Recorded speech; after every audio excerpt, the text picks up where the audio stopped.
నమస్తే, welcome to యూఏటీవీ. Khammam వరద ప్రాంతం ఏ విధంగా ముంచెత్తిందో మనందరం చూసాం.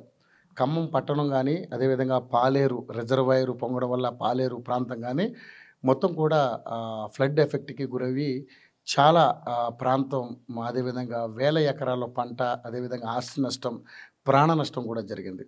ఇప్పుడు మనం పాలేరు సంబంధించి అక్కడ ఉన్నటువంటి ఎవరైతే యాకూబ్ కుటుంబం ఉందో, యాకూబ్ తర్వాత తన వైఫ్ ఇద్దరు కూడా పాలేరు రిజర్వాయర్ పొంగి ఆ నీళ్లు రావడం వల్ల వాళ్ళ ఇల్లు, వాళ్ళ దాదాపు ₹1,00,00,000 ఆస్తి నష్టం జరగడమే కాకుండా యాకూబ్ గారు వాళ్ళ సతీమణి అయినటువంటి తను కూడా ఇద్దరు కూడా ఈరోజు ఆ వరదలో కొట్టుకుపోయి ప్రాణాలు కోల్పోయినటువంటి పరిస్థితి. సో ఇప్పుడు వాళ్ళు ప్రస్తుతానికి మనం పాలేరు మండలంలో ఉన్నాం, పాలేరులో ఉన్నాం. పాలేరు దగ్గర ఉన్నటువంటి కూసుమంచిలో ఉన్నాం. కూసుమంచిలో ఎవరైతే యాకూబ్కి సంబంధించినటువంటి కుటుంబ సభ్యులు, వాళ్ళ చిన్నబ్బాయి, వాళ్ళ అన్నగారు, ఎవరైతే యాకూబ్ గారు అన్నగారు, మీ పేరేంటండి? లాల్ సాయి. వీళ్ళంతా కూడా ఇక్కడ ఉన్నారు. సో వరదల్లో కొట్టుకొచ్చిన మృత్యుంజయుడు ఇతనే. మనం ఇప్పుడు నిజంగానే చాలా బాధపడాల్సిన విషయం. తల్లిదండ్రులను కోల్పోయి చాలా నిరాశ్రయులైనటువంటి పరిస్థితి వీళ్ళది. గవర్నమెంట్ వీళ్ళని ఆదుకోవాలని చాలామంది మాట్లాడుతూ ఉన్నారు. సో నిజంగా మరి అసలు ఏం జరిగింది ఏంటనేది యాకూబ్ కుటుంబ సభ్యుడైనటువంటి చిన్నబ్బాయి అయినటువంటి యూసఫ్ షరీఫ్తో మాట్లాడదాం. షరీఫ్తో మాట్లాడి అసలు ఏం జరిగింది. ఎందుకంటే వరదలో కొట్టుకొచ్చాడు. దాదాపు 1 కిలోమీటర్ ప్రాణాలను అరచేతిలో పెట్టుకుని వరదలో కొట్టుకొచ్చి ఈరోజు మన ముందు బ్రతికి మన ముందు కనబడుతున్న వ్యక్తి. సో తల్లిదండ్రులు కోల్పోయి ఉన్నటువంటి కుటుంబం ఇది. వీళ్ళకి నిజంగానే ఎంత మనం ఏం చేసినా వీళ్ళని మనం ఓదార్చలేం. బట్ వీళ్ళ మాటలు విందాం అసలు ఏం జరిగింది ఏంటనేది. షరీఫ్ బాగున్నారా? ఎలా ఉంది ఇంట్లో? బాగున్నా సార్. ఎప్పుడు బాగానే ఉందా? ఆరోగ్యం ఎంత కుదురు పడిందా? అసలు ఏం జరిగింది షరీఫ్? ఎందుకంటే మీరు కూడా స్పాట్లో ఉన్నారు కాబట్టి అసలు ఏం జరిగింది? మేము మార్నింగ్ 5:30కి చూసుకున్నాం అనమాట. బయట చూసినప్పుడు వాటర్ రోడ్డు మీదకి వచ్చినాయి. మేము బయటికి వెళ్దాం అనుకున్నాంలే కానీ అప్పటికే మా ఎంట్రన్స్ అనేది వాటర్ వచ్చేసినాయి అనమాట. పోలేకపోయినాం అనమాట. మేము అప్పుడు ఇంకా ఫ్లో ఎక్కువ అయితేనే ఉంది. మేము ½ అన్ అవర్లో బాగా ఎక్కువైపోయింది ఫ్లో. మేము 6:37 కల్లా మేము ఇంటిపైకి ఎక్కేసినాం. ఇంటిపైకి ఎక్కేసినాం. మేము 3 మొబైల్లు తీసుకొని మమ్మీ, డాడీ, నేను పైన కూర్చున్నాం అనమాట. మేము 6 నుంచే కాల్ చేస్తున్నాం అనమాట. ఊర్లో వాళ్ళకి చేసి ఇట్లా బయటికి రాలేకపోతున్నాం, మేము మమ్మల్ని కాపాడాలని ఫోన్లు చేస్తున్నాం ఊరోళ్ళకి. ఇక ఫోన్లు చేస్తున్నాను. పైకి ఎక్కినాక కూడా ఫోన్లతోనే మాట్లాడుతున్నాం అందరితోటి బయట కాపాడాలి మమ్మల్ని అని. మేము 7 నుంచి ఎక్కడనే ఉన్నాం. మొత్తం 12:30కి మాకు డ్రోన్ నుంచి లైఫ్ జాకెట్స్ అవి పంపించారు, ట్యూబ్స్ పంపించారు. డ్రోన్ నుంచి పంపించారు. రాలేదు. మమ్మీ, డాడీ, నేను అవి జాకెట్స్ అవి వేసుకున్నాం, ట్యూబ్స్ కట్టుకున్నాం బాడీలకి. నెక్స్ట్ ఫుడ్ పంపించారు. అరౌండ్ 1:30కి ఆల్మోస్ట్ అయిపోయింది మా ఇల్లు. మొత్తం 4 గదులు మా హౌస్ అనమాట.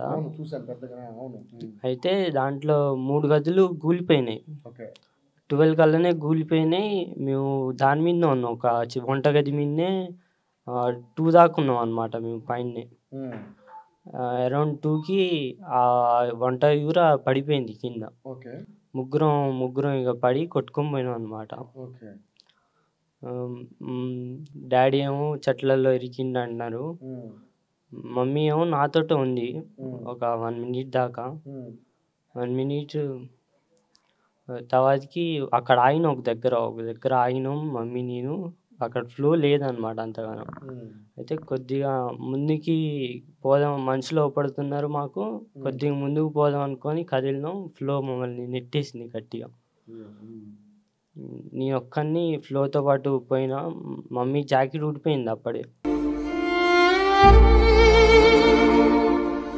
మమ్మీ ఇక ఊపలేదు నెక్స్ట్ నుంచి. అదే మీరు చూడడం కూడా మమ్మీ అదే లాస్ట్. అంటే లైఫ్ జాకెట్ ఊడిపోయింది మమ్మీది. మమ్మీది 2 ఉంటే ఒకటి ఊడిపోయింది అన్నమాట. తర్వాత మీ పక్క నుంచి ఎటు వెళ్ళిపోయి తెలియదు తెలియదు, ఇక ఊపర్లే, మాకు వాటర్లో ఎక్కడుందో మమ్మీ ఊపర్లేదు. నేను ఫ్లోలో ఒక 1.5 కిలోమీటర్ వరకు అక్కడ వెయిట్ చేస్తున్నారనమాట. వాటర్ ఫ్లో ఏటేపు ఉందో అటేపు నన్ను చూసి గుంజేసినారు బయటికి. మీరు దాదాపు 1 కిలోమీటర్ వరకు కొట్టుకొచ్చారంట కదా? ఇక్కడ మెయిన్ హైవే మీద బ్రిడ్జ్ మీద దొరికారు. అవును, హైవే దగ్గర మొత్తం వాటర్ అంతా వెళ్ళిపోయింది. అసలు మీకు అంటే చాట్ల అసలు మమ్మీ మీ పక్కన లేరు ఆ టైంకి, డాడీ కూడా అంతకు ముందే మిస్ అయిపోయారు. మిస్ అయిపోయారు. సో ఎట్లా ఉంది ఇప్పుడు ఆరోగ్య పరిస్థితి, ఎలా ఉంది, ఏంటి మీ పరిస్థితి? హెల్త్ అయితే ఇప్పుడు కొద్దిగా బాగానే ఉంది హెల్త్. సో మమ్మీ డాడీ లేని మనం దాన్ని తీసుకురాలేం, బట్ ధైర్యంగా ఉండండి. గవర్నమెంట్ ఏమైనా స్పందించిందా మీకు?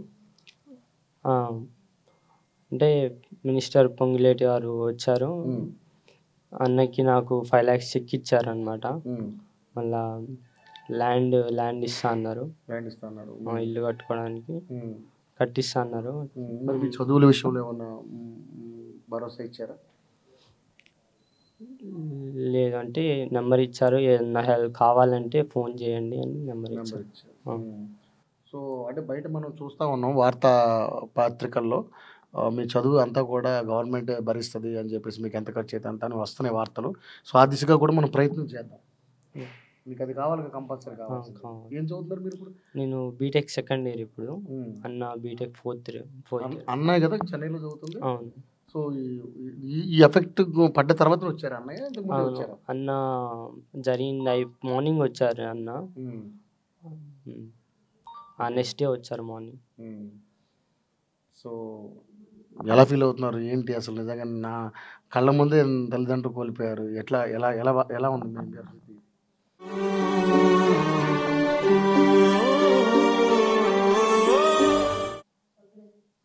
కానీ నిజంగానే బాధ అనిపిస్తుంది, బట్ గవర్నమెంట్ మాత్రం తప్పకుండా దీని మీద స్పందించాలని మనస్ఫూర్తిగా కోరుకుంటున్నాం. ఇప్పుడు నిజంగా ఇది అంటే మనం భర్తీ చేయలేని అంశం ఇది, బట్ మీరు ధైర్యంగా ఉండండి నిజంగా. ఎందుకంటే మీరు ధైర్యంగా ఉండాలి కూడా, ధైర్యంగా ఉండాల్సిన సమయం ఇది. బట్ పెద్దనాన్న గారు మీ అంటే మీ అసలు ఏదో వార్తలు ఏదో తప్పుడు వార్తలు వస్తున్నాయని కూడా వార్త చెప్తా ఉన్నారు. మరి వేరే ఆయన అంటే బంగారం దొరికింది అని చెప్తున్నారంట సార్. మాకు ఆ బంగారం కనుక ఏమీ దొరకలేదు, ఎవరు ఇవ్వలేదు కూడా. కొంత దొరికింది వాళ్ళకి, ఇంకా కొంత మూలోళ్ళు ఇచ్చిరని అంటారు. అది కొంత ఫేక్ న్యూస్ పెట్టి మా మీద ప్రచారం చేపిస్తున్నాడు. మరి అక్కడున్న పరిస్థితి చూస్తే అసలు ఏమైనా దొరికే అవకాశం ఉందా?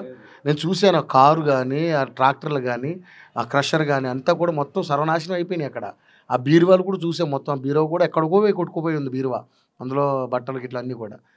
సో ఏంటి సార్ నిజంగానే ఇప్పుడు సోదరుని కోల్పోయారు, ఎలా అనిపిస్తుంది? చాలా బాధగా ఉన్నది సార్, రోజు మాట్లాడుకుంటే వాళ్ళం. లాస్ట్ చనిపోయేంత వరకు కూడా అప్పుడప్పుడు కాల్ చేస్తూనే ఉన్నారు మాకు, మా మర్దలు చేస్తూనే ఉంది, మమ్మల్ని కాపాడలేరు మామయ్య. చివరికి కూడా ఫోన్ చేసి మీరు వెళ్ళే అవకాశం కూడా లేకుండా అంటే నేను ఆ రోజు లేను, నేను లోకల్లో లేను ఆ రోజు. అంత మునుపు శుక్రవారం రోజే నేను హైదరాబాద్ పోయేటప్పుడు చెప్పే వాళ్ళకి అట్లా చెప్పి ఉంటేనే వెళ్ళిపోయాను నేను. అది ఉదయం నుంచే మాకు ఫోన్లు చేస్తుంటే రమ్మని, వాళ్ళు ఎప్పుడైతే ఇన్సిడెంట్ జరిగిందో అప్పుడు చేరుకున్నాం మేము హైదరాబాద్ నుంచి ఆడికి.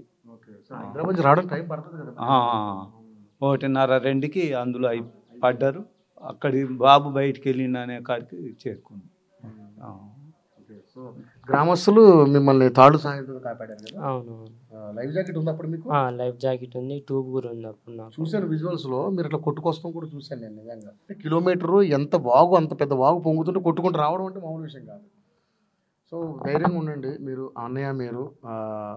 మీకు తప్పకుండా గవర్నమెంట్ అండగా ఉంటుంది. ఇంకా అంటే నాకు తెలిసి ఆ నష్టపరిహారం మనం ఎవరు పూడ్చలేము దాన్ని. సో నిజంగానే ఈరోజు ఇంకా చాలామంది కూడా ఇంకెక్కడో సైంటిస్ట్ అనే అమ్మాయి కూడా, ఆమె కూడా చనిపోయారంట, వాళ్ళ నాన్నగారు ఆవిడ కూడా. సో బాధాకరమైన విషయం. ఏదేమైనా యూసఫ్ అండ్ అన్న పేరు ఏం పేరు? షరీఫ్ అండ్ యూసఫ్ మీరు ధైర్యంగా ఉండండి. తప్పకుండా మీకు గవర్నమెంట్ అండగా ఉంటుంది. ఇంకెవరైనా మంత్రులు ఏమన్నా మీకు ఏమన్నా సలహా ఏమైనా సహాయం చేస్తానని చెప్పారా?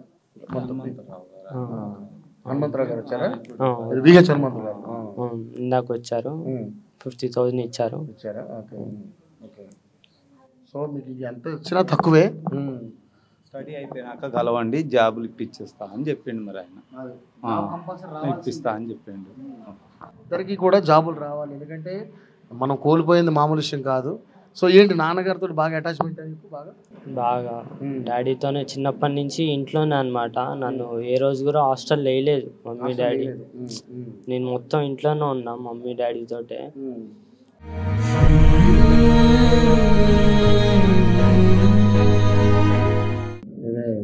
బాధాకరమైన విషయం మీరేం బాధపడకుండా ధైర్యంగా ఉండండి. సో ఇప్పుడు ఏంటి సార్ వీళ్ళ సంరక్షణ అంతా మీరే చూస్తారు? నాకనే ఉంటుంది. మీకు ఎంతమంది? మాకు బాబు అండి. బాబు ముగ్గురిని మీరే చూడాలి, ఎందుకంటే పెద్దవారు మీరే అండగా ఉండండి. బట్ మేము కూడా వీళ్ళకి ఏమైనా సహాయం వచ్చే విధంగా మేము కూడా మీ నెంబర్లు మేము కూడా స్కూలింగ్ పెడతాము. తప్పకుండా మీకు సహాయం చేసేవాళ్ళు కూడా చేస్తారు, ఏ ఇబ్బంది ఏం లేదు. మీరు చదువు కావాల్సినటువంటి వాళ్ళు హెల్ప్ చేసేవాళ్ళు బొచ్చిన మంది ఉన్నారు. ఎన్ఆర్ఐస్ కూడా మనం పెడదాం, ఇది విదేశాల్లో ఉండే వాళ్ళు కూడా పెడదాం. మీకు తప్పకుండా మంచి జరిగిద్ది, ఏం బాధపడకండి. ఓకే, సో మీరు ధైర్యంగా ఉండాలి ఈ టైంలో. ఓకేనా? సో ఏంటి ఏమవుదాం అనుకుంటున్నారు మీరు? మీ అంబిషన్ ఏంటి అసలు? నాన్నగారు ఎప్పుడు ఎలా ఉండి ఏమనేటారు మిమ్మల్ని? డాడీ ఎప్పుడు చదువుకొని ఒక జాబ్ తెచ్చి ఇస్తే బాగుండని అనుకున్నాడు. ఓకే, సో మొత్తం ఆస్తి అంతా ₹1,00,00,000 వరకు ఉంటుంది సార్? అంతా ఎక్కువనే ఉంటాయి సార్, ఎక్కువనే ఉంటుంది. ల్యాండ్ కూడా పోయింది కదా సార్, ల్యాండ్ కూడా రాదుగా. ఇంకా ల్యాండ్ కూడా పోయినట్టేగా. ల్యాండ్ కూడా అది తయారు చేయలేము ఇంకా మళ్ళీ ఆ విధంగా. మొత్తం కోతకు గురి అయిపోయింది కదా అంతా. ఓకే, సో అది అంటే నదిలో ఉందా లేకపోతే మామూలు ల్యాండ్? ల్యాండే సార్, మాకు పట్టా ఇచ్చిర్రు దానికి. పట్టా కూడా తీసుకుండు మా తమ్ముడు దానికి. సో ఏదేమన్నా ధైర్యంగా ఉండండి యూసఫ్ అండ్ షరీఫ్. మీరు ధైర్యంగా ఉండి మీరు ముందుకెళ్ళిపోండి, మీకు అండగా అందరూ ఉంటారు. ఓకేనా? ఓకేనా, బాధపడద్దు మీరు ప్లీజ్, ఎందుకంటే జరిగింది మన చేతుల్లో లేనిది అది. సో దాన్ని మనం గుండె ధైర్యంతో వెళ్ళాలి. సో అదండి పరిస్థితి. షరీఫ్ అండ్ యూసఫ్ చెప్పండి. ఈ డాడీ మీద మా మీద ఒక ఫేక్ న్యూస్ స్ప్రెడ్ చేస్తున్నారు. 40 తులాల బంగారం దొరికింది ఇంట్లో అని, 10 లక్షల క్యాష్ దొరికాయని ఫేక్ న్యూస్ స్ప్రెడ్ చేస్తున్నారు అనమాట. చూసినప్పుడు వల్ల ఎందుకు బతుకున్నా అనిపిస్తుంది నాకైతే.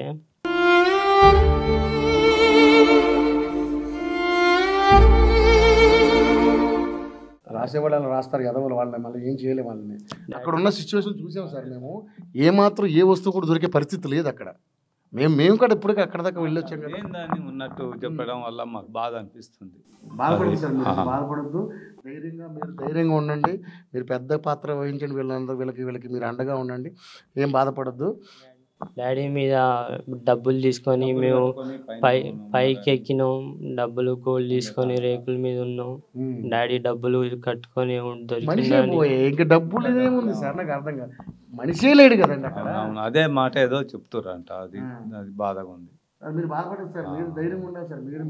మీరు ఏడిస్తే పిల్లలు ఏడుస్తారు ఇంకా. అదే, సో చూశారు కదండి. నిజంగానే అంటే రాతలు రాసేవాళ్ళు కూడా ఇంత దరిద్రంగా రాస్తే మనం ఏం చేయలేం. ఈ సిచ్యువేషన్ని ఏదో వ్యూవర్షిప్ కోసమో లేదంటే రూపాయి సంపాదించుకోవడం ఇలాంటి చెత్త రాతలు రాయకండి దయచేసి. రాసేవాళ్ళు ఎవరైనా కూడా అక్కడ సిచ్యువేషన్ నిజంగా మేము స్పాట్లో వెళ్ళి చూసి వచ్చాము. మేము మా ప్రతినిధి నవీన్ ఇద్దరు కూడా వెళ్ళాము. సో నిజంగా అక్కడ సిచ్యువేషన్ అసలు మనుషులు ఎవరు కూడా బతుకుండే సిచ్యువేషన్ కాదు అక్కడ.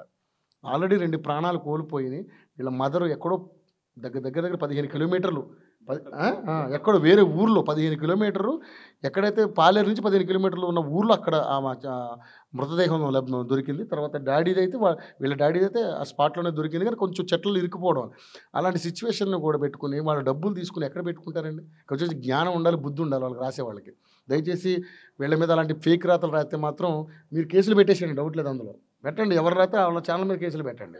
చాలా బాధపడుతున్నారు సార్ ఈ విషయంలో. అమ్మా పిల్లలు ఎంత బాధపడుతున్నారంటే, ఇద్దరు పిల్లలు కూడా నా ప్రతిసారి ఎందుకు మా మీద అలాంటి రూమర్స్ స్ప్రెడ్ చేస్తున్నారు. ఇద్దరు పిల్లలు కూడా పిన్ని ఏంటి పిన్ని ఏంటి పిన్ని, మేము 3 సెల్లులు తీసుకొని పైకి ఎక్కాము, మా ప్రాణాలు కాపాడుకునేందుకే మా అమ్మ మా నాన్న మీ ముగ్గురం ప్రాణాలు కాపాడుకునేందుకు ఎంతో ప్రయత్నం చేస్తే ఈ బంగారం డబ్బులు అంటున్నారు ఏంటి పిన్ని, అసలు ఎందుకు ఇలా రాస్తున్నారు, ఎందుకు ఇట్లా స్ప్రెడ్ చేస్తున్నారని పిల్లలు ఎంత ఏడుస్తున్నారంటే బంధువులు కూడా ఫోన్ చేసి ఇది నిజమేనా అని అడుగుతుంటే వాళ్ళ బాధ కన్నీటి బాధ మేము తీర్చలేకపోతున్నాం. ఇప్పటికే వాళ్ళు కోల్పోయిన బాధను మేము ఇది ఉంటే ఇదేంటి సార్ ఈ బంగారం డబ్బులు వీటి కోసం ఎవరైనా ప్రాణాలు కాపాడుకునే టైంలో వీటిని ఎవరైనా చూస్తారా సార్, లెక్క చేస్తారా అసలు?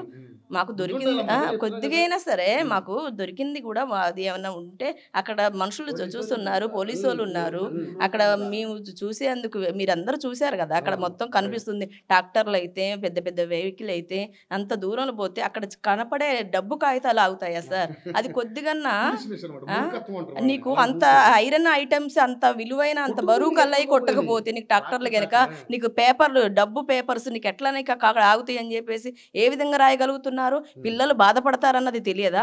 అసలు బంధువులు ఫోన్ చేసి మాకు ఇట్లా అడుగుతుంటే ఆ మాటలు పిల్లలు వింటుంటే ఎందుకు పిన్ని ఇలా అనేసి పిల్లలు అడుగుతుంటే ఎంత బాధగా ఉందో మాకు వాళ్ళు అడుగుతుంటుంటే. బంగారం ఏంటి అసలు మేమేంటి పిన్ని, మేము ఆ ప్రాణాలు అరచేతిలో పెట్టుకొని బతికి ఎవరన్నా అమ్మన్నా మిగిలిద్దేమనుకున్నాం అని చెప్పేసి ఏడుస్తున్నారు సార్ పిల్లలు. నిజంగా నేను చూసానమ్మా వాళ్ళు ఆ చెట్లలో ఇరుక్కుపోవడం వాళ్ళ నాన్నగారు చూస్తే నాకు చాలా అంటే మనిషిగా మనం స్పందించాలి. కానీ ఎటువంటి సిచ్యువేషన్లో వీళ్ళ మాట్లాడితే ఇంకా వాళ్ళ బుద్ధికి వాళ్ళ దరిద్రానికి వదిలేయాలి మనం అంతే. మీరు బాధపడకండి అమ్మా, మీరు పిన్ అవుతారు. అవును సార్, మా అక్కయ్య సార్ సైదాబి. ధైర్యంగా వాళ్ళకి పిల్లలు కొంచెం అండగా ఉండి చేయండి అమ్మా. ఇలాంటి ఫేక్ న్యూస్లు వచ్చినా పట్టించుకోకండి. పిల్లలకి ఫ్రెండ్స్ ఫోన్ చేసి ఇది నిజమేనా అని అడుగుతుంటే వాళ్ళు అడుగుతారు కదా సార్, కంపల్సరీగా బంధువులైనా ఫ్రెండ్స్ అయినా ఏంటి మీరు బంగారం డబ్బు పట్టుకొని మీరు పైకి ఎక్కారంట అని అంటే అదేంటి పిన్ని అసలు అట్లా అడుగుతున్నారు ఏంటి అని వీడియో చూసే వాళ్ళు ఓపెన్ చేసి మేము చెప్పకపోతే వీడియో ఓపెన్ చేసి చూసుకునేసరికి ఏంటి పిన్ని మా మీద ఇలాంటి ఫేక్ న్యూస్ ఎందుకు రాస్తున్నారు, ఎందుకు ఇట్లా రూమర్స్ ఎందుకు ఇట్లా వస్తున్నాయి అని చెప్పేసి పిల్లలు అడుగుతుంటూ బాధపడుకుంటూ ఆ బాధను మేము పిల్లలకి చెప్పలేం కదా. అది రాసేటోళ్ళు సార్ కొద్దిగా అక్కడ చూసి వాతావరణం చూసి మీకు తిరుగుతూ చూస్తూ అన్నీ తెలుస్తుంది. మేము ప్రతి ఒక్కటి కూడా పోలీసు వాళ్ళు వచ్చారు, అక్కడ ఏమైనా దొరికినా కానీ ప్రతి ఒక్కటి చూపించాం, మా దగ్గర అన్ని సాక్ష్యాధారాలు ఉన్నాయి, అక్కడ ఏంటి అన్నది బండ్లు పోయినాయి సార్. చూసానమ్మా నేను ట్రాక్టర్లు 2 ట్రాక్టర్లు ఏదైతే మీరు ఇటుకలు తయారు చేసి ఆ మిషనరీ మొత్తం పోయింది, కారు మొత్తం ఇసుకలో కూరుకుపోయిందమ్మా. పోయింది. ఈ చిన్న చిన్న విలువైంది ఏదైనా ఉంటుందా సార్? అంటే వాళ్ళు అవగాహన లేకుండా మాట్లాడతారమ్మా. దయచేసి మీరు సార్ బంధువుల నుంచి ఫోన్ కాల్స్ వస్తుంటే పిల్లలు బాధపడుతుంటే వాళ్ళు ఓదార్చడానికి మేము కష్టపడాలి. ఏంటంటే చెప్పలేకపోతున్నాం.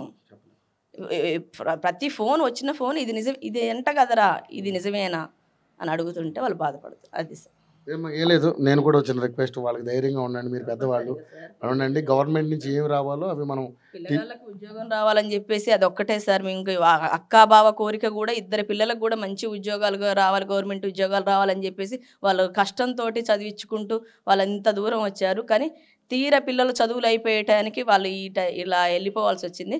సరే వాళ్ళని ప్రభుత్వం కాపాడలేకపోయినా కానీ ఇద్దరు పిల్లలకి ఉద్యోగాలు ఇస్తే ఆ విధంగా వాళ్ళు అంత శాంతి.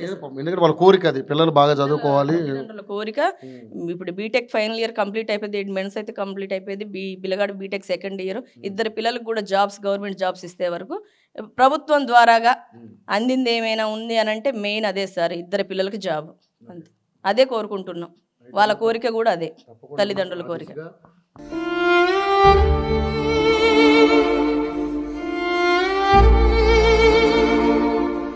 మేము కూడా ప్రయత్నం చేస్తామమ్మా, మీరు ఆ భరోసా అయితే మేము అండగా ఇస్తాము. మేము కూడా గవర్నమెంట్కి అప్పీల్ చేస్తాము, దయచేసి మీరు ధైర్యంగా ఉండండి అమ్మా. మీరు కూడా సార్ మీరు ధైర్యంగా ఉండండి నాన్న, బాధపడద్దు, ఓకేనా? సో నిజంగానండి, అంటే ఇలాంటి రాతలు రాసేటప్పుడు కొంచెం బుద్ధి జ్ఞానం పెట్టుకొని రాయాలి. నిజంగా అక్కడ ఉన్నటువంటి సిచ్యువేషన్ చూస్తే అసలు కనీసం ఒక చిన్న చీమను కూడా కాపాడలేనటువంటి పరిస్థితి అక్కడ. అసలు ఆ వరద ఉధృతి అనేది మామూలుగా రాలేదు, ఎవరన్నా స్పాట్లో ఉన్నవాళ్ళు తెలుస్తుంది. బాబే దాదాపు 1.5 కిలోమీటర్ కొట్టుకొచ్చాడంటే అసలు నిజంగా ఆ జ్ఞానం ఉండాలి. అక్కడ ఏం వస్తువులు దొరుకుతాయని ఏం దాచుకుంటారని. సో ఇలాంటి ఫేక్ వార్తలు మానేసి వాళ్ళకి ఏదన్నా న్యాయం జరిగే విధంగా ఏమైనా వార్తలు ఉంటే ప్రజెంట్ చేయండి దయచేసి టీవీ ఛానల్స్కి అయ్యే నేను కోరుకుంటున్నాను. సో వాళ్ళందరూ కూడా కుటుంబ సభ్యులందరూ కూడా బాధపడుతున్నారు అలాంటి రాతలు రాసినందుకు. దయచేసి అలాంటి వీడియోస్ ఏమైనా ఉంటే కూడా వాటిని రిమూవ్ చేయండి. సో ఏదేమైనా గవర్నమెంట్ స్పందించి పొంగులేటి శ్రీనివాసరెడ్డి గారు దాదాపు చెక్కు కూడా అందించారంట. అదేవిధంగా విహెచ్ హనుమంతరావు గారు కూడా 50,000 రూపాయలు ఇచ్చారు. సో వీళ్ళకి ఏం లేదు, వాళ్ళకి మంచి చదువుకి సంబంధించినటువంటి అన్ని రకాల వసతులు కూడా వాళ్ళకి కల్పించాలి. అదేవిధంగా తల్లిదండ్రుల చివరి కోరిక ఏంటంటే వాళ్ళు బిడ్డల్ని బాగా చదివించుకుని వాళ్ళని గవర్నమెంట్ ఉద్యోగాల్లో పెట్టుకోవాలని వాళ్ళ ఆశ. తప్పకుండా వాళ్ళ ఆశ నెరవేరాలి. గవర్నమెంట్ కంపల్సరీ వాళ్ళిద్దరికి కూడా గవర్నమెంట్ ఉద్యోగాలు ఇచ్చి వాళ్ళని ఆదుకోవాలని మనస్ఫూర్తిగా కోరుకుంటున్నాం. సో ఇది పరిస్థితి. ఎవరి కుటుంబం కూడా ఇలాంటి కష్టం రాకూడదు. సో బాధపడద్దు, ఓకేనా? రైటా? మీకు ఎప్పుడు అండగా ఉంటారు అందరూ కూడా, ఏ ఇబ్బంది పడద్దు, ఓకేనా? రైట్. సో అదండి పరిస్థితి. వాళ్ళందరూ కూడా మీకేమన్నా ఈ కుటుంబానికి సహాయం చేయాలనిపిస్తే కింద మేము వాళ్ళ నెంబర్లు మేము ప్రజెంట్ కింద టెలికాస్ట్ చేస్తాము. దయచేసి మీరు కూడా సహాయం చేయగలిగితే ఆ కుటుంబాన్ని ఆదుకోండి ఆర్థికంగా. ఎందుకంటే తల్లిదండ్రులు కోల్పోయి నిరాశ్రయులయ్యారు. ఇప్పుడు పెద్దనాన్నగారి సమక్షంలో వాళ్ళు ఉన్నారు. వాళ్ళని ఆదుకునే ప్రయత్నం ఉంటే చేయండి. మీ మానవత్వాన్ని చాటుకోండి. Thank you so much.